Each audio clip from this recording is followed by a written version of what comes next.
Everyone thinks because you're a zombie, you don't know good coffee. Well, they're wrong. We have very active lifestyles. It's not all wandering the countryside aimlessly or scaring passing motorists. And we all love a good cup of joe. And there's only one brew that gets my seal of approval. Deadly Grounds coffee is my guilty pleasure. Bold, robust, delicious. It's coffee that can wake the dead. With over a dozen different roasts and flavors, Deadly Grounds can satisfy the most finicky of coffee addicts. The aroma is so intoxicating. It brings all of my neighbors out of the woodwork. Deadly Grounds coffee. Coffee to die for and zombie approved. It's good to get a little deadly.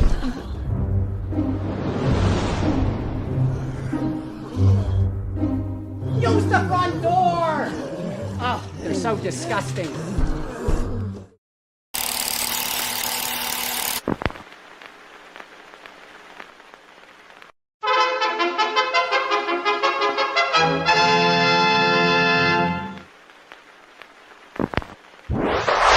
Persons under 18 will not be admitted.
Hey, happy Wednesday, everybody. You're watching Still Toking with. My name is Leo. I'm the monkey behind the keyboard here.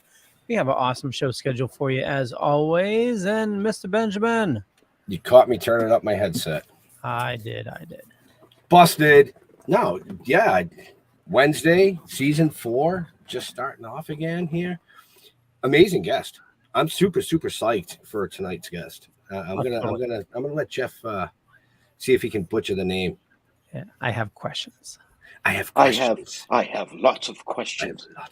Now I'm going to be nice. I won't butcher his name, but I just want to get into this. This has been something that I've read about. Obviously seen the movie about it, how accurate it is. We're going to find out. Let's bring in Mr. Bill Willard. Greetings. Hey, Bill. How are you, gentlemen? We're doing excellent. So we're here to talk about a boat. Not me. Ship. A ship. Okay. A ship. Big ship. They float. Oh, I thought we were here to talk about physics. Yeah, we can do that too. We can do that too. Yeah. Yeah, we could do that. Buoyancy, how buoyancy and Archimedes' principle, when it doesn't work correctly, something happens. Ship sinks. Ship sinks. Ship sinks. So, wow. All right, go ahead. I know everybody's just like itching for questions here, so I'm just gonna go ahead. All right. So, well, my first question is, how did you Or maybe why did you feel like you wanted to get involved in the history of the Titanic? The whole story started with me in a middle school reading a book. I'm a visual reader, so when I read a book, I get into the middle of it. You know, reading Lord of the Rings, everybody has a sword and they're slaying orcs. I get into whatever book I'm reading, and it's as if I'm a character in the book. And I read Walter Lord's book, A Night to Remember.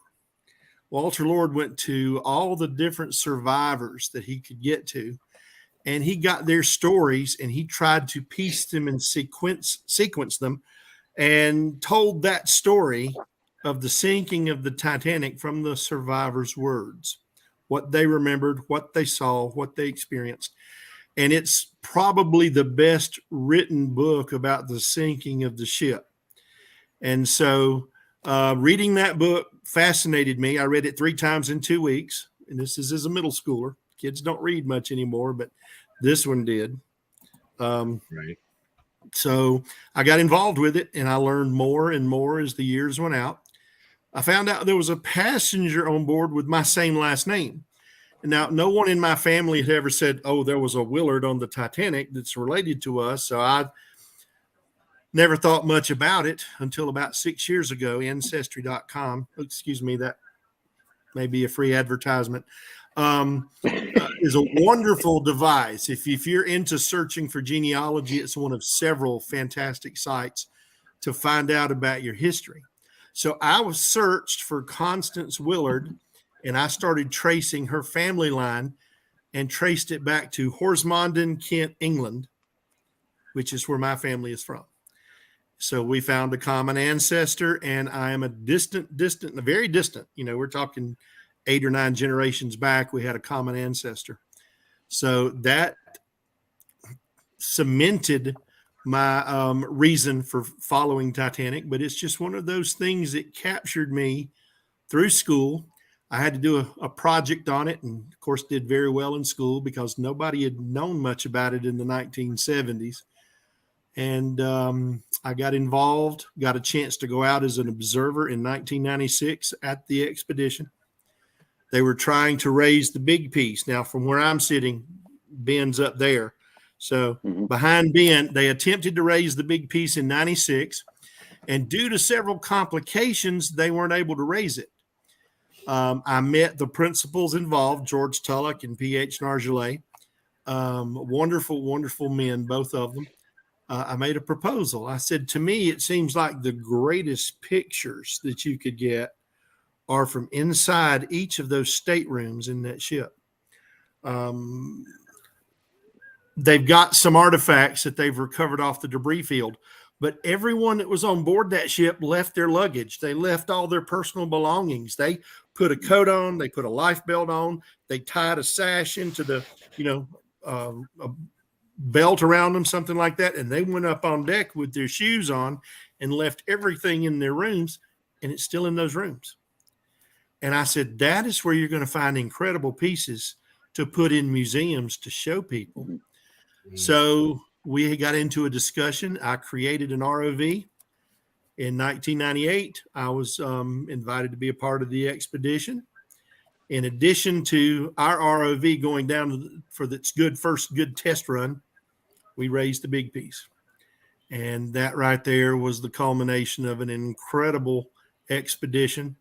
Involved a lot of major parties, NBC, the Discovery Channel, both partnered in airing 2 different specials about it. We left from Boston, Boston. When I got up there, they told me that the ship was over near the yard, and I tried to figure out what a yard was for 10 minutes before somebody laughed and said, yard. This is Boston. They don't pronounce the R's. I went, I got you. So I was able to find the ship. So we left from Boston. The big piece returned about August 14th, I believe. It took 4 days to get back on the ship. They sat outside where the World Trade Center building is. And then they lifted it up, transported it across the street, and there was a place that housed the artifact exhibit. Mm-hmm. I think that place is gone now. I think they no longer have that building now, but that's where it was. And then when we came back, first thing we did was went over to to see what we had done. It was a very special trip. That's actually an amazing story right there in itself. Wow. You know, just to be part of the expedition to go out there and, you know, creating the ROV to go down and get these pictures, but being part of raising the big piece itself and just the awe when that broke the surface. I mean, I got chills. People were standing there breathless, literally, because George Tulloch looked at the portholes as they're halfway, you know, the big piece is halfway up and the portholes are out of the water. And he goes, the last time the sun went through those portholes was April 14th, 1912, before it sank. Right. And we're all sitting there going, trying to catch our breath. And this piece came up. They laid it down onto they put ropes down as the cushion, heavy ropes. And that was a very excellent thing. It's a very smart thing to do. And even now, when I go in to see the big piece, I'll sit down and I just think of what it represents. It's not just a piece of iron off the side of the ship to a lot of people. It is to some. Right. Some people used to write in the guest book, you know, it sank, get over it. Okay. They don't get it. They don't understand what it is. Right. But it represents 1,496 people who that night did not see the next day. It represented 712 people that made it into a lifeboat and had stories to tell and had an experience that nobody else in the world had ever experienced. Right. Some of them went on to live incredible lives. Some of them lived very quiet lives, but they were saved for a reason. And it was an incredible story. It really was. But raising the big piece was a way to honor all those people. Right. Now, are there any plans in the future of raising more of it? The legalities of the Titanic shipwreck, the Admiralty Court in Norfolk, Virginia, has arrested the ship. That's the legal term for it, which means they have the legal jurisdiction over the Titanic wreck site. RMS Titanic Inc. out of they're now in Atlanta, Georgia. They used to be out of Battery Place in New York City. They're in Atlanta now. Is the legal entity who has rights to recover artifacts from Titanic. They are the only ones. The court has supervisory status over that. For example, what they'll do before they go out to do some things, the company goes, they make a report. They say, this is what we're planning on doing while we're out there. And the court says, proceed. If there's anything that the court finds questionable, they may work on this and come back, or they may say no, because the court wants the wreck site to be treated respectfully. And I totally agree with that 100%. So makes sense. Yeah. So they can go back. I do not know of their next expedition plan. I don't know that offhand. I do know that they're thinking about going back. Other private companies, there was a big legal case where a tourist wanted to go see the Titanic on his own dollar. And so it got into the courts where you may own the recovery rights, but you don't own the rights to stop people from coming and looking. So we call them tourist dives, where groups go down and they video and they take pictures, but they're not allowed to touch. So some people go down with those. There was a group called Ocean Gate. They're out of the state of Washington.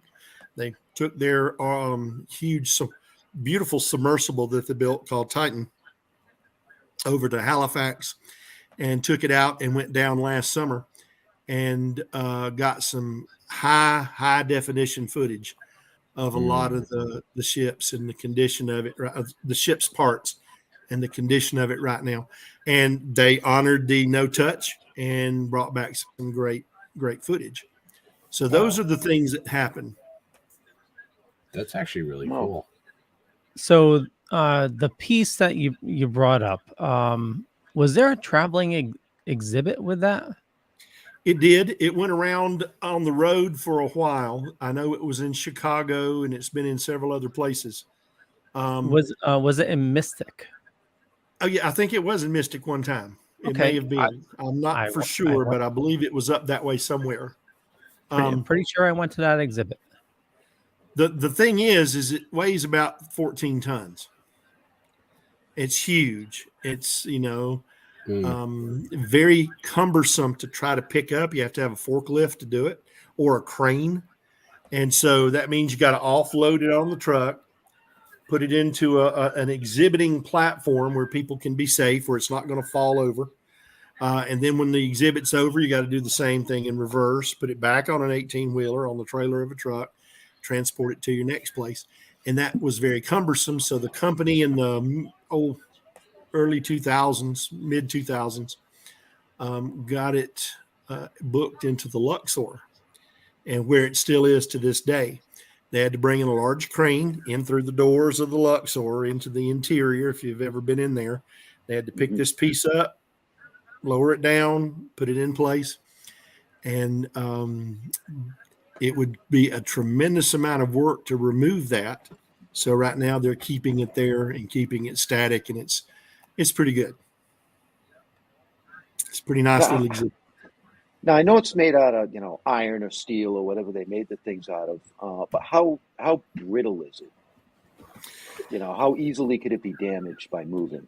Right now it's pretty tough. They underwent conservation immediately when they brought it off of the Atlantic Ocean. They ran water on it, and they tried to run deionized water on it to take the salt crystals out of the iron crystals, the iron matrix of atoms there. And the more that they would run the deionized water, the more salt that was embedded would come out. And then once they got as much out as they could, they sealed it. They sealed it up. So to do that, to prevent oxidation and other types of external damage to it, it's not brittle. It's a solid piece of iron still. It still is a very good, huge piece of iron. One of the things they had to do, over Ben's shoulder, you'll see a part hanging down. And there he goes, that part going down like the bottom of Texas sticks down. They had to remove that bottom part, because if you imagine it laying horizontally on a flatbed, this piece is sticking out into another lane, and that got to be dangerous. So they separated that piece, and that lower piece is in Orlando in an exhibit. It stays down there. So you can go to the Orlando exhibit. They call it the little piece. It's really the little big piece, but they all came up with their cute little names for it. And the big piece and the little piece. So together they're the giant piece. Together they're a dream. They're an incredible dream. Wow. So was the glass still in the porthole?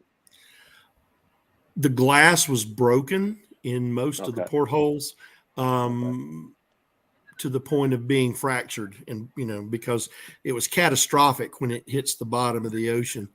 This thing hit going about 23 miles per hour, and it was 600 tons. Now it's filled with water. So in terms of physics, it had an incredible momentum. And when it hits the bottom, it caused a lot of the things to fracture. The glass was about an inch thick. It was about an inch thick on it. And I think they removed it out of that piece for safety purposes, and they have that in a display. Okay.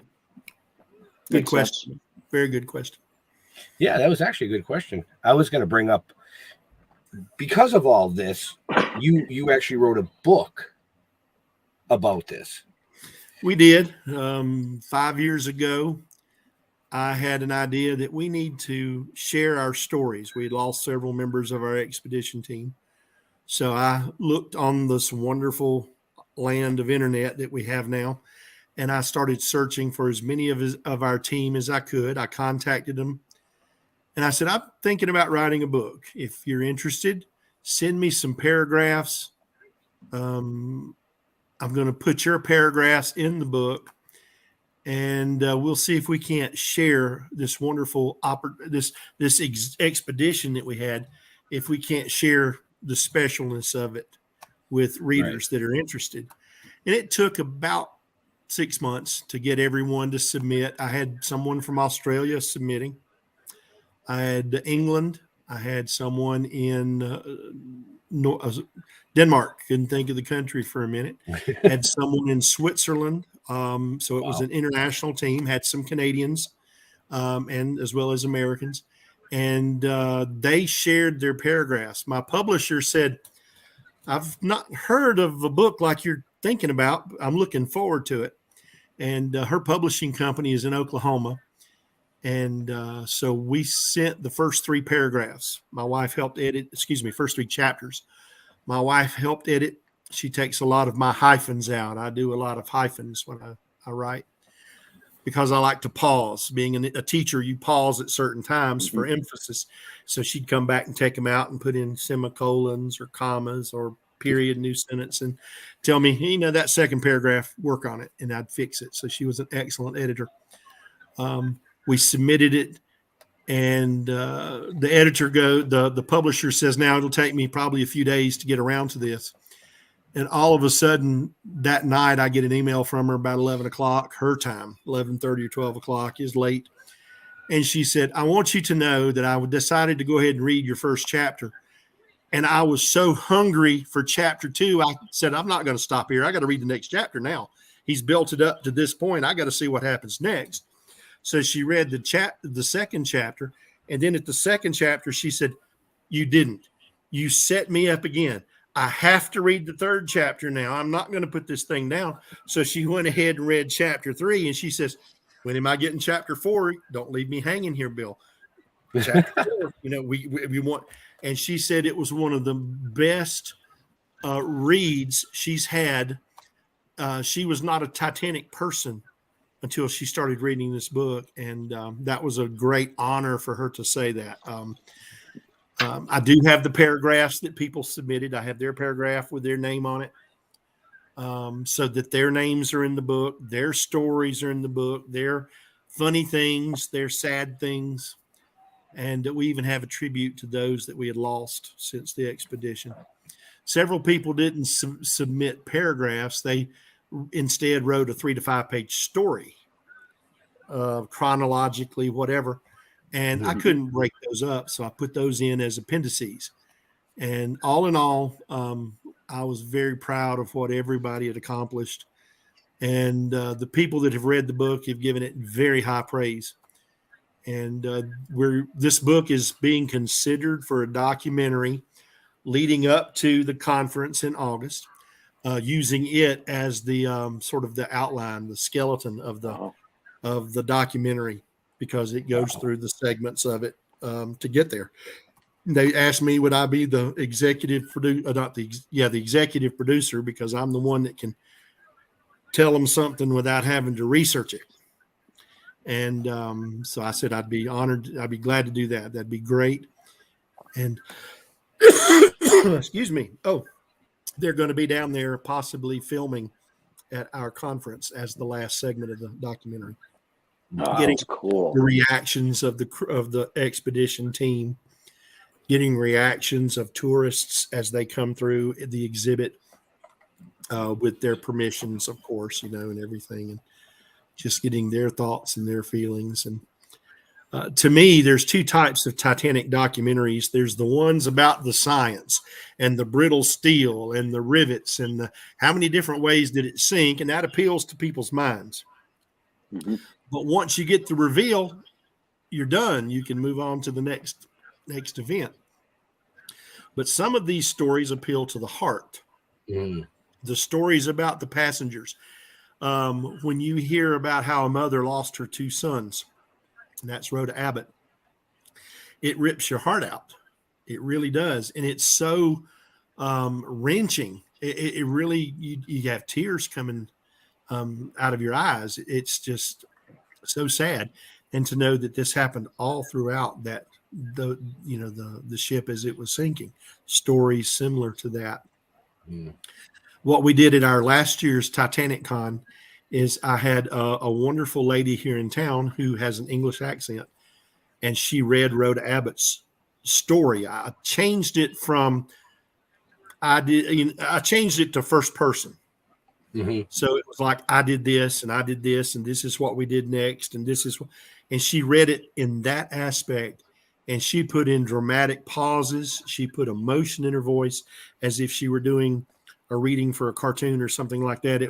She was so wonderful putting emotion into her words. We have a whole group of our conference attenders just sitting there, not breathing. You know, you couldn't even hear them breathing, because they were just holding on to every word. And it's those heart stories that make Titanic incredible. James Cameron did that with his movie. The ship sank, but there is a part of the movie called Jack and Rose on the Love Boat, and that's what a lot of us call that. The movie would not have been popular without the Jack and Rose love story. I had a student walk into my class, high school student in those years. She goes, Coach Willard, how many times have you seen Titanic? And this was several months after it'd been out. And I said, I think 7. And she said, we're going again tonight. This is my 28th time. I just love Jack. And I cry so hard every time he dies. And she was serious. She almost cried. And, you know, she's high school senior or junior, senior. She's in high school, 11, I guess 16, 17 years old. She just loved Jack, and she cried so hard every time he dies. And that's why he made $4 billion off that movie, is because people went to see that story. And very special movie indeed. It's coming back out in a couple of weeks. I was going to say it's set to be released again. I believe you said Valentine's Day, correct? February 10th, I think, is the weekend right before Valentine's Day. Right, is when it's coming out in our area. I'll give you a spoiler: the ship does sink. Oh man! Wow. Did they fix it where Rose saves them though? Say again. Did they fix? Do they fix it where Rose saves them? Because MythBusters proved that she could save them. Leo, what you just mentioned has caused a furor in the Titanic communities. MythBusters proved 2 people could have gotten onto that piece of wood. I love MythBusters. Great show. Yeah. And James Cameron says he has experts who says no, they couldn't. And now they're even thinking about doing a documentary where Cameron's experts prove MythBusters wrong. So we're going to have a battle of the scientists. And but if you think about the logic of it, every Shakespearean tragedy, the star doesn't survive. Hamlet. True. Hamlet is the best character to be or not to be, and Hamlet doesn't survive in the end. And Romeo and Juliet do not. And Macbeth and all the rest of them, it wouldn't have worked if Jack would have lived. Yeah. It would not have had the effect that it had. And so a lot of people have wanted to posture on that one question. Just pull her up on it. The other thing that they've done with that scene where she's holding on to him and his head's above the water and he's about to freeze and he's about to lose it. And they put him in a pothole somewhere in their state because of the road conditions in the area, like he's down in a pothole and she's trying to pull him out of the pothole in the road. So, still getting some work on that. But the movie wouldn't have been the same if Jack would have survived. So the physics of it, to me, being a physics instructor, is I think they could have at least accommodated and pulled both on somehow. But the vehicle would not have been the same. Right. And that's just part of the movie, correct? That's not actual event. Absolutely. Hollywood. Ben, did you think it was real? I did. I liked Rose. I was going to go look for the heart of the sea. Come on. Now, I did a practical joke that's not listed in the book. I took my replica of the heart of the ocean, and we were on the back of the ship, and they had brought up a bin with some artifacts in it. And I went up and I said, they recovered it. I'll be doggone. They recovered it. And there were several people, like the cameraman who was standing there and the sound man, going, holy smokes. They didn't say smokes. They said, holy something else. Stop. We got to recreate this, because they thought the whole thing was real. And the several of us that was there kept saying, keep going, keep going. So they got a cameraman to come out, and they said, let's start from the beginning. So I said, holy cow, they found it. They recovered it. It's real. And, you know, the director that was out there was just going, I can't believe this. This is incredible. Somebody walks up and says, well, you know, that's Hollywood. That whole thing's made up. It's not real. And the guy looks over at me and said, Willard, are you pulling my chain? And I went, he said, all that's bogus. And I went, that's right. He said, that is not funny. And the other guys around me said, oh, it was hilarious. You should see the look on your face. If they would have had their little cell phone cameras, if those had been invented, that would have been even funnier than what I was doing, is watching them believe that was real. Those are the kinds of stories and things that we did out there. We had some fun. That's too funny. So to all our viewers and listeners later on, you can check the show notes up above or down below to find out where to get a copy of our story celebrating the 20th anniversary of the 1998 Titanic expedition. Did I do that right? Perfect. Close enough. I did my show notes. So, but yeah, we're going to urge you, if you're like us and you're into history, especially the Titanic, and I would definitely pick that book up and have a read. Maybe even bring it to the conference, Titanicon, which we're here promoting tonight. I know they're selling tickets for it somewhere. I think it might be in the show notes. You'll have to check, ladies and gentlemen. We're going to put that up February 1st and make everything open and available. We're going to have a 3-day conference in Las Vegas, Nevada. The Luxor is the home of Big Peace, and we're going to celebrate the 9th, the 10th, and the 11th of August. The members of the expedition team will be there, and they will happily sign your book. They will also be there for posing for pictures and photos and autographs. We're going to have some posters for sale and some things like that. We're going to have sessions, and we're hoping for a 3rd day of having actors from the movie attend. I was just going to ask. That would be pretty. I was just going to ask that. So to all our PR, our agents, and everybody that we're affiliated with that we book guests on the show for, if you have one of those people, reach out to Mr. Willard, because he'll get you in touch, and hey, get the actors down there. Let's make it a big thing for these people. We'd love for them to be out there and relive. You know, that movie was such a special event. It really was. James Cameron went to the people who made the carpet for the original Titanic to make carpet for his Titanic. He went to the same plate people and the silverware people and the lamp people to make using the same plans for his movie. He wanted it to be as accurate as he could be. He made one mistake. Titanic was pulled up against the dock on its port side. Now, my image shows it correct, what I'm seeing at least. Here's the dock, and the ship is aimed out, and the port side is against it. But when he made the ship, he had it this way. Yes, he did. So what he had to do was he had to take the words White Star and put them backwards.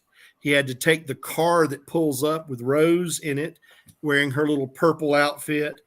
They had to rearrange it and put the steering wheel on the opposite side. And they had to, is brilliant, film through a mirror so everything's backwards on purpose. So all those signs are written backwards. The actors do everything that they're supposed to. They get on the ship. And then once they do that, everything inside is done correctly, so they're able to do it. But that shows, oops, how can we fix this? Problem solving to a major power level. And basically all they had to do was flip the words, film in a mirror, problem solved. Why didn't they just turn the ship around? Well, it wasn't a floating ship. It was a static ship. That was the easy thing. But those people, we'd love to have them come down. We really would. If there's any actors out there, send me a private message. We'd love to have you get recognized for the outstanding work that you did. Absolutely, absolutely. Now, I read something the other day. So they got the first ice warning at 9, but I read that they could smell the iceberg prior. Is that true? If you believe one could smell an iceberg. In the Depends on how many past penguins pooped 15 on it. years, there's been a mirage theory come out that says that's why they couldn't see the iceberg. I don't necessarily subscribe to that, but the sea was in such a calm state. Usually you see the water crashing up against the bottom of the iceberg, and you can see the white caps. And that's what you can notice when you're looking against a black silhouette and a black background. And I think it was just they were on it before they knew it, and by the time they could tell what it was about too late. It was it was fate. If you believe in fate, it was fate. There was a reason it was there. It was a reason it happened. Let's be honest. If it didn't happen, we wouldn't be sitting here talking about this. Absolutely. I mean, unfortunate. There's been a lot of theories and a lot of different discussions about, the design of the ship. That, quote, it was unsinkable, and all that kind of stuff. In your professional opinion, was there a flaw in the construction of that ship? Pardon me. You asked two good questions there in that one question. In 1912, when that ship was launched, it was the state of the art. Mm-hmm. It was the top of the line. And what they had done was they had taken this ship and they had put watertight bulkheads throughout the ship. But the watertight bulkheads did not go all the way up like they do in today's ships. They only went up a couple of floors above the waterline. And it was such a brilliant design that if it was punctured in one place, that place would fill up to the waterline because it's held up by the other watertight bulkheads. If it was hit smack in the middle of two of them, these two would fill up to the waterline, but it's being held up by all these others. As a matter of fact, the first bulkheads could be filled with water and it would still stay up. But this ship, as it went down by this iceberg, it stripped off rivets. Now the hole, they know this by the rate at which water filled the interior of the ship, was about the size of your refrigerator door, about 15 square feet. So it was a very small opening. If it would have been punctured in one, it'd still be floating and it would have made it fine. But it was little openings, maybe this big, that separated rivets, and water sprayed in the first 5 watertight compartments. It could stay afloat with 4, but not 5. The pumps could not accommodate for that 5th opening. So if you want to call that a flaw, it was not as if, oops, they forgot to do something. It's just they were mutating. They were modifying the current designs, and they had done this brilliant idea of making these watertight bulkheads. And when Titanic started to get water in the forward end, it started going under. And that caused the water to pour into the next watertight compartment. And then it sank a little more into the next. It sank a little more into the next. It's like water pours into an old ice cube tray. Remember those? And it filled just like that until the ship was unable to recover. So I don't want to say flaw. They could fix that. But at the time, this was, something incredible. This was something really new. And that's why they thought, wow, if a ship rams them, it's going to flood 2 compartments, maybe 3, it's still going to float. That's where the practically unsinkable came from. Right. Okay. So in theory, they would have been better off hitting that thing head on instead of trying to turn. Is that correct? Here's the second part of that question. That's an excellent question. Some people have said if it collided head on, it's going to crush the first maybe couple of bulkheads. Titanic had something called an expansion joint a little ways back, and that made the ship a little bit flexible because you just one whole large piece, you hold back in and lift it up, the front end is going to do this on it, and it's going to snap and break. It would have possibly crushed that expansion joint, and then you've cut the ship open. So that is several groups have tested that theory as well, and the expansion joint failed in their tests. So that would have been just as devastating. Right. There's been a lot of theories. Opening the watertight doors so that the water settled all the way throughout the ship so that it wouldn't nosedive as quickly was one option. And the testing results of that was that the ship would list over and then capsize. And that would make it really treacherous. Wow. So what you said a minute ago, it was an event where if anything could go wrong, it all did at the same time. It was just, they went more southerly to avoid the icebergs, and there it was. Right. It was all pieces were put in play because it was supposed to happen. It's just like everyday life, even now. Things happen every day. It's meant to happen that way for whatever reason beyond our control. But we have had some comments coming in and some questions coming in. I don't know if you were able to see that. Go ahead, Leo. I'll let you read it because you're better.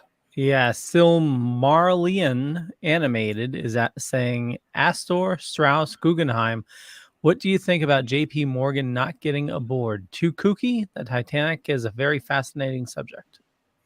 The Federal Reserve theory has been out there for a few years. Somebody thought these were the richest men in America, and they were on the ship on purpose, and it went down on purpose. And coincidence, possibly. I don't subscribe to the theory that it was intentional. If I'm rich and I'm one of the richest people in America, I'm going to ride on the best thing. I'm going to ride on it with other rich people. And like you said, it was just the fate that they were there. Yeah, I find it really hard to believe that was orchestrated. There's too many parameters that would have had to come into play. And the insurance money is always less than what the actual ship costs to begin with. And then you're accusing somebody of over 2,200 murders. And even if, and who would have run the ship into an iceberg? You're saying Captain Smith directed it into an iceberg? No, he would not have done that. Neither would any of his officers, because they were not going to survive if that happened. Right. So it is a coincidence that a lot of the richest people in America were on board. It really is. But I don't see it as a conspiracy. Speaking of fate, this is a story I've heard for a while, and I just had to look up her name. Violet Jessup. Great story. Yeah, do you guys know about that? No. Bill, Violet Jessup was a steward on Titanic. Before she was on Titanic, she was on board the Olympic, the first of the three ships. Olympic had a collision with a British naval vessel called the Hawk. So she was on the Olympic when it had a collision. The Olympic did not sink, but it had to be taken back and repaired and had a lot of damage to it. There were people killed in the collision because the prow of one ship plowed right into the Olympic, and it made a huge triangular hole in the side of it. So then she gets on to Titanic, and Titanic sinks. She is saved. She was a steward. She was a lady. Ladies went first as much as they could get them in the boats. And then even after Titanic, she was serving. World War I broke out, and the third ship was called the Britannic. Before the Britannic could be put into transportation of Atlantic passengers, it was commandeered as a hospital ship, and they were taking it to the Mediterranean. I think they were taking it to help with the Battle of Gallipoli victims, or It was a battle down in the Mediterranean area.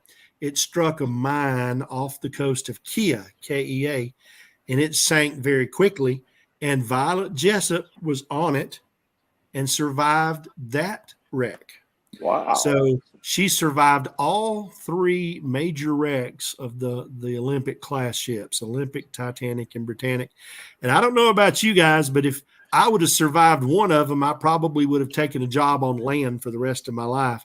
I was just going to say that. But yeah, I was just going to say 3 strikes, you're out, man. I mean, Well, 3 strikes, she survived all 3. Either that What or was- after that third one, I'd be playing the lottery. Thank you. what was her name? What was Violet Jessup, Jessup. Yeah, Great that's story. No, I did not know that. I mean, No, that's cool. I got to look that up. Yeah. So She wrote a book. She has a book out there that's got her story into it, and it's an excellent read. It's an excellent read. I have to check into that. Wow, that's really cool. Right? But like you said, yeah, I wouldn't, the second ship, okay, maybe, but the third one, fuck no. I wouldn't have gotten Another on the third great ship. story is Charles Lightoller. Lightoller was the second officer of Titanic, and he was trying to get the upside down collapsible. They had several upside down lifeboats that were broken down, and what they would do is take them and turn them over and then swing them out after they put the first boat out. Now, the ship is getting so low, what they ended up doing is flipping it and then walking it into the water. Lightoller was pulled into an air duct. It looks like the tuba on the ship. And there was an explosion, and it blew him out of that air duct. And he ended up in the water, and he said he turns around, and by the time he got back up to the surface, he was already 30 to 40 feet away from the ship. It had gone down that quickly. He swam over to an upside down lifeboat that was floating in the water, and people were fighting to get on top of it. So this officer climbs up on there, tells everybody, order, we must maintain order here. We must have order.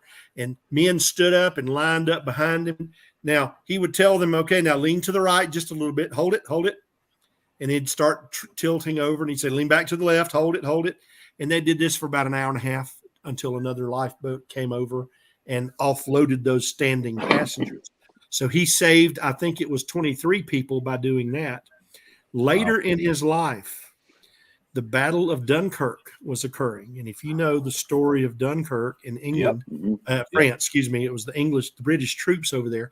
They couldn't get the ships in to rescue the troops. The Germans were just barraging the British troops. And so Operation Dynamo was born. And Lightoller led 600 boats. These are trawlers and fishing ships.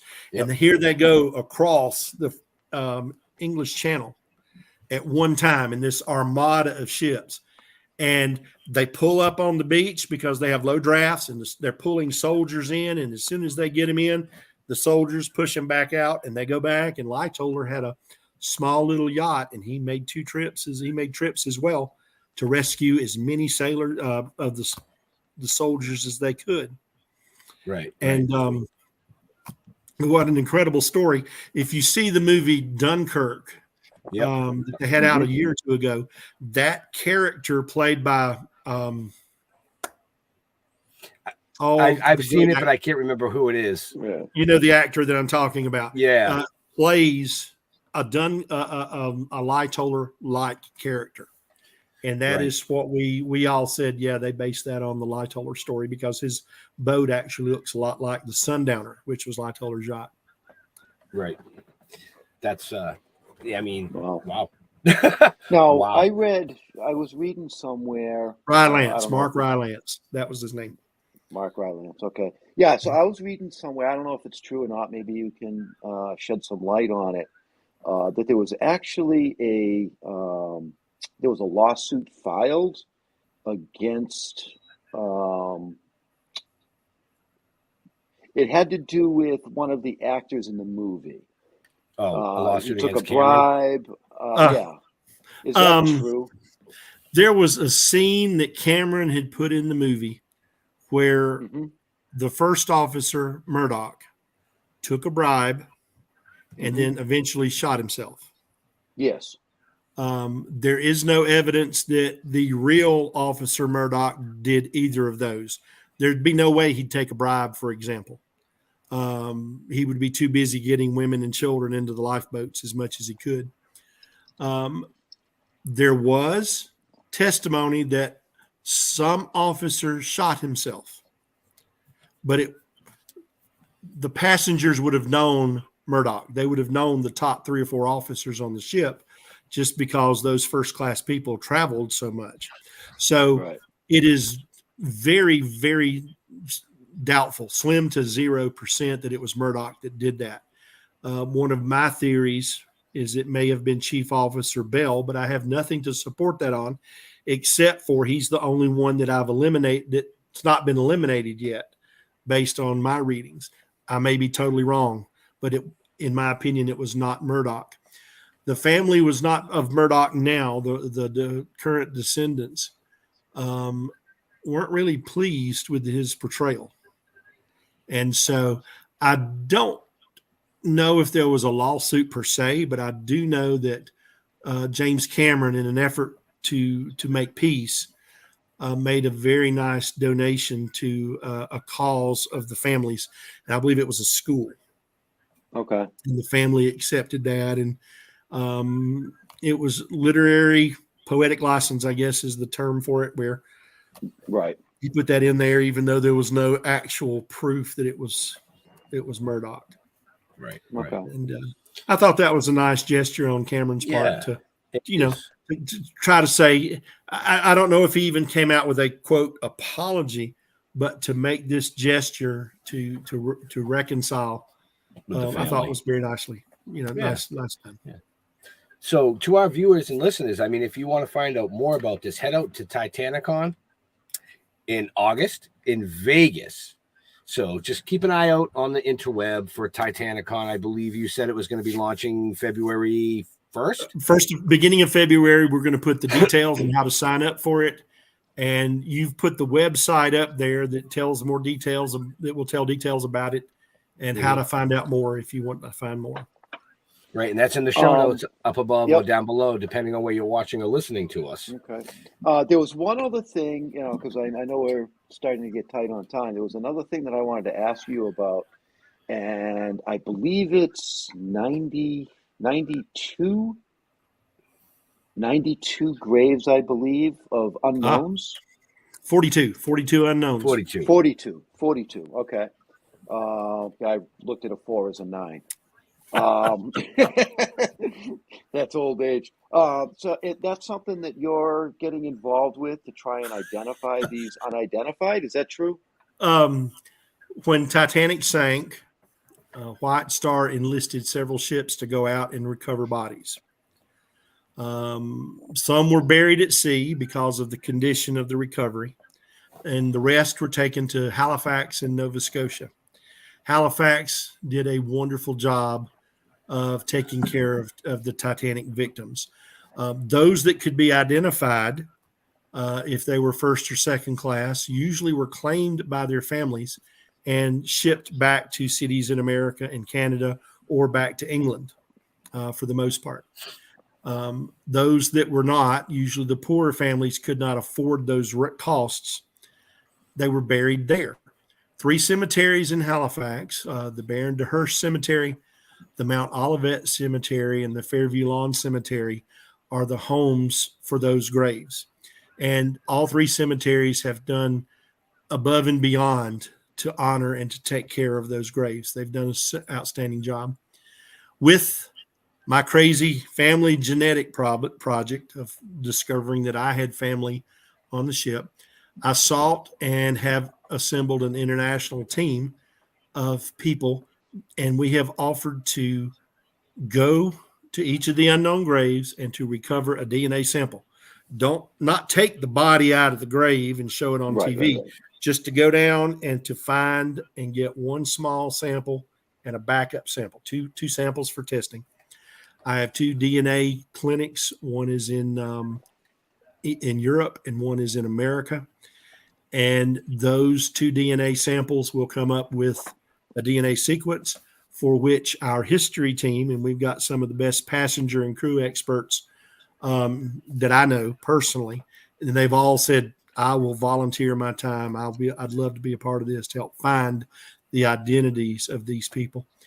And if you think about it, all we can give these victims, these 42 victims now, is their name. That's the only thing we can give to them. Yep. And we can give them their family coming there and paying tribute then. And so it would have been no cost to the cemeteries. The cemeteries, COVID stopped us from really meeting with them. They were hesitant about it. They thought that the general public may not be in favor of this. But the Titanic families, we have been in touch with 243 family members who lost a family member on the ship.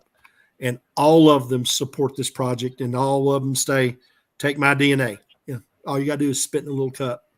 And I'll be glad to do that. I would love to find out if my grandfather or my great-grandfather or my great-uncle is buried there. Please let me help you. What do I need to do? So if we can get back with the cemeteries and they agree to do that, we feel strongly that for everyone that we can obtain viable DNA from, that we can use the technology of today's DNA identification and put names for each of those people. And Project Name Them All is also on that website. PNTA is the name of the project.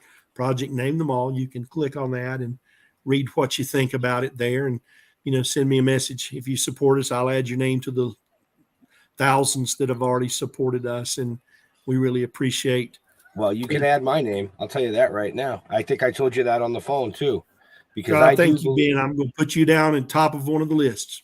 I do believe that, if one of my ancestors was on that ship and perished, we don't know where they are.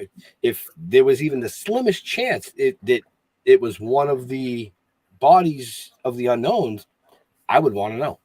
Exactly. Even if I couldn't afford to go there in my lifetime to visit it, I still would want to know. You would probably try to save up to do so. If we were going to put that name plaque on and invited you to come up, you would try to do that.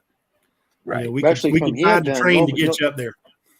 Halifax, Nova Scotia is just a hop, skip, and a jump. You go. I know. I mean, cat, it's actually believe it or not, it's actually on my bucket list. There you go. I've had a couple of family members that have gone to Nova Scotia, and they said, "You'd love it. You'd love it. Just go check." I'm always traveling south. I don't know. Come on down here. We'd love to have you. Ann did it as a day trip, dude. Yeah, actually, you're in what, south or north? I'm in Asheville, North Carolina, home of the Biltmore House. So it's a beautiful, beautiful place. If you know where the Biltmore is. Yep, I've been to Asheville. Beautiful, beautiful. Yeah, I've been there. Yeah, I haven't. I drove past it when I went down to Myrtle Beach a couple of years ago. Myrtle Beach is South Carolina's most #1 visited tourist spot. Yep. When we always go to Myrtle Beach, we see every license plate Ohio has.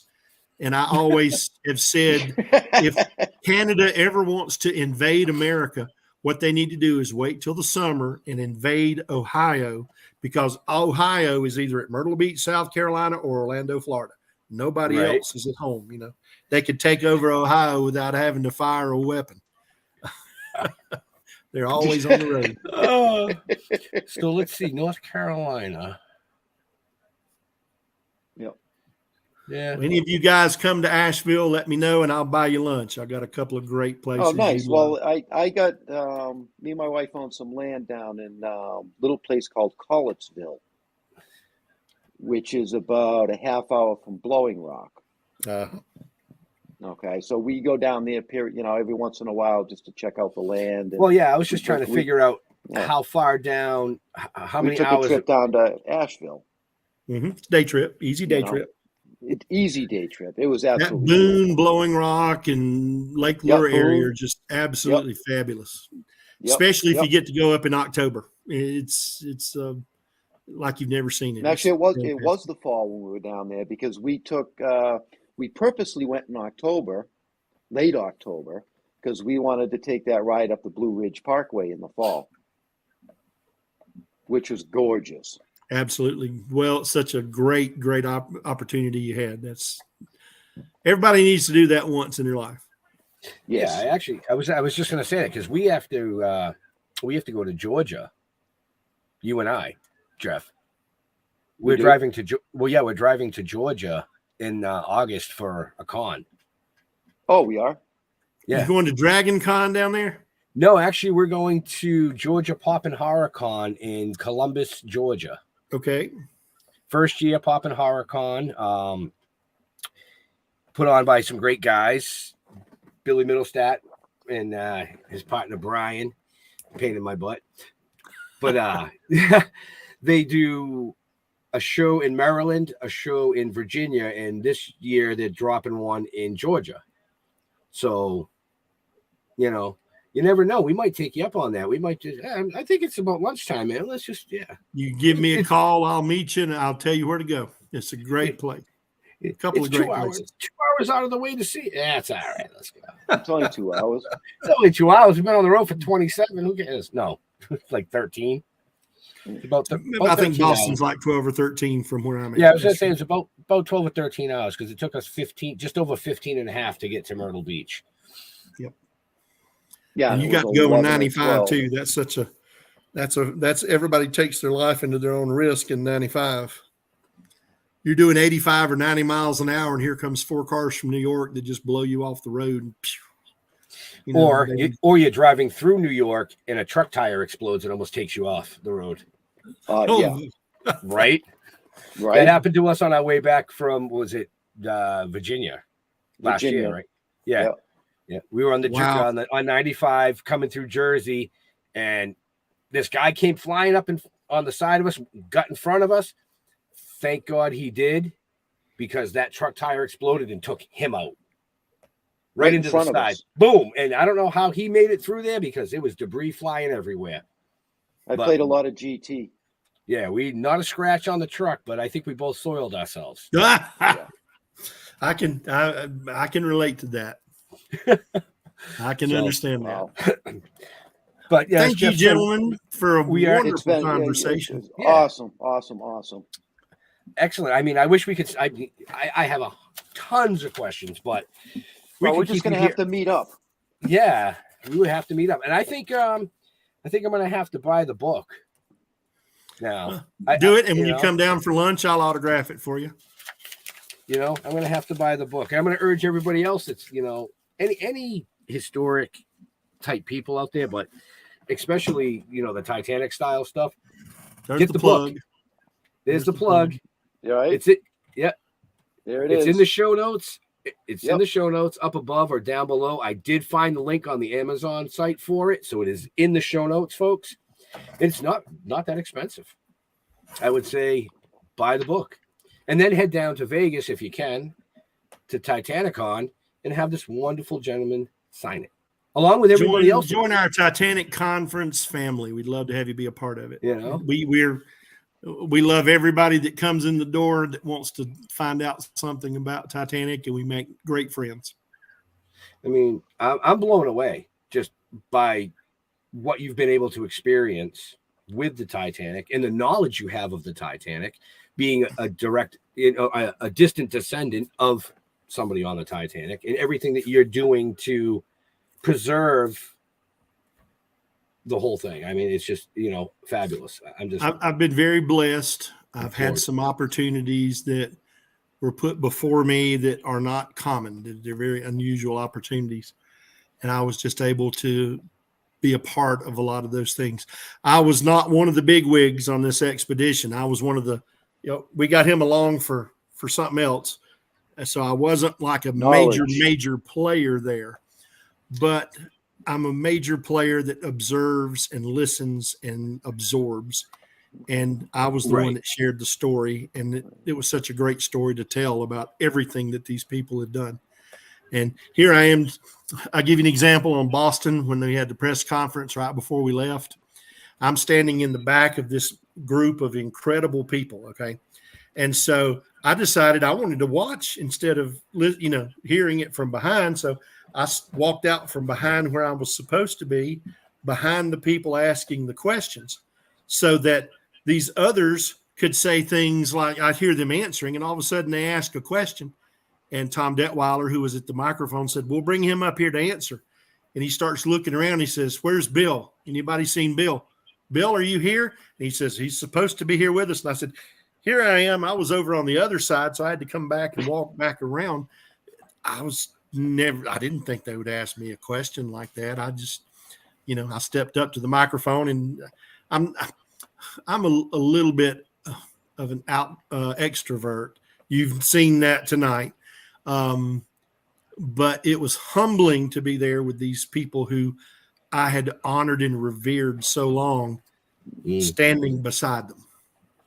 And that was just an incredible blessing in my life, is to be one of that group.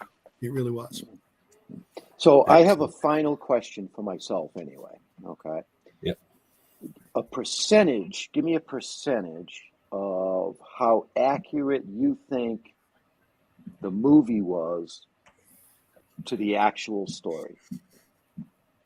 If you take out Jack and Rose on the Love Boat, Cameron went to extreme detail to make it very accurate.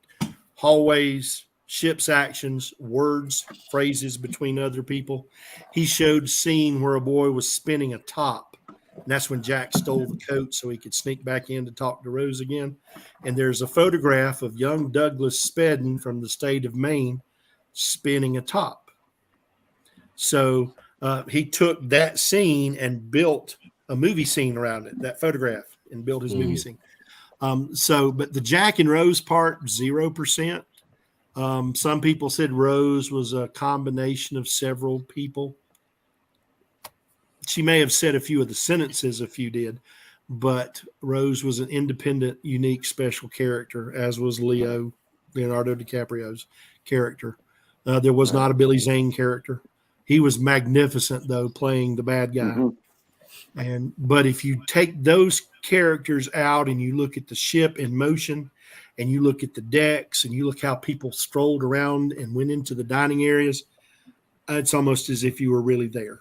And those of us who are Titanic enthusiasts appreciated his eye for extreme detail in those parts of the movie. Leo, any last questions? I do not know.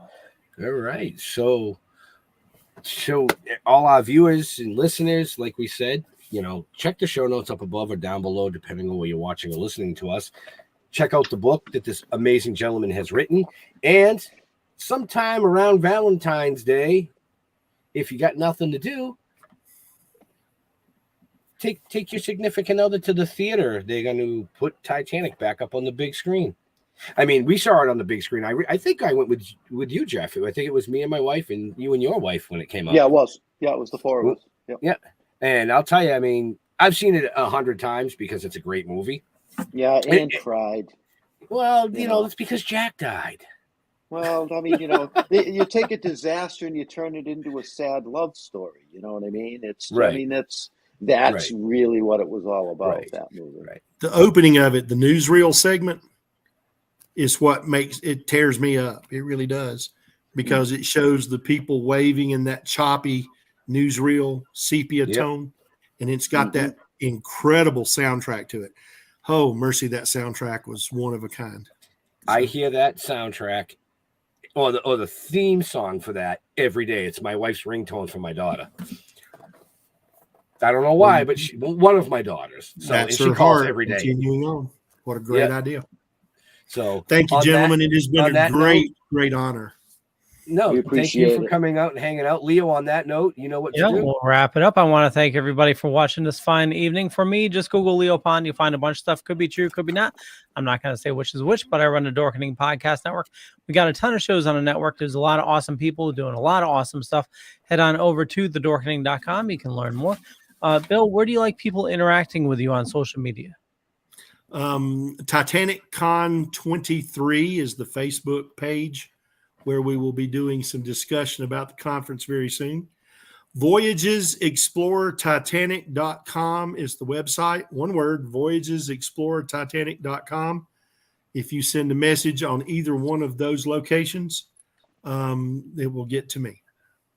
Awesome. Jeffrey. Oh, you want to contact me? Heh. Good luck with that. No. Go to stilltoking.com. Everything you'll find is right there. All our links to all our socials are right there. Or if you're a Facebook user, just go to Token with the Dead. We might get back to you. We might not. Depends on my mood. It might be tomorrow. I don't know. We'll see how it goes. Benjamin. Oh, I can't take him anywhere. Oh, I'd like to take him somewhere. Asheville. No, Vegas. underwater. Under the sea. Under the sea. There you go. Oh, Under I the get sea. it. Okay. All right. Hey, bravo. Hey, he's smarter than the average bear. No, like Jeff said, check out stilltoking.com. You can find everything you want to know about us, from the comic book to the TV series to the animation to the upcoming novel release to this amazing show. Want to thank Bill again for taking his time tonight and opening our eyes a little wider to one of the biggest tragedies in history. But to all our veterans and first responders, we want to thank you for doing what you do so people like us can do what we do. Stay safe. We'll see you next week. We're out of here.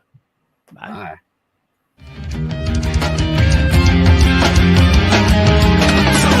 Bye.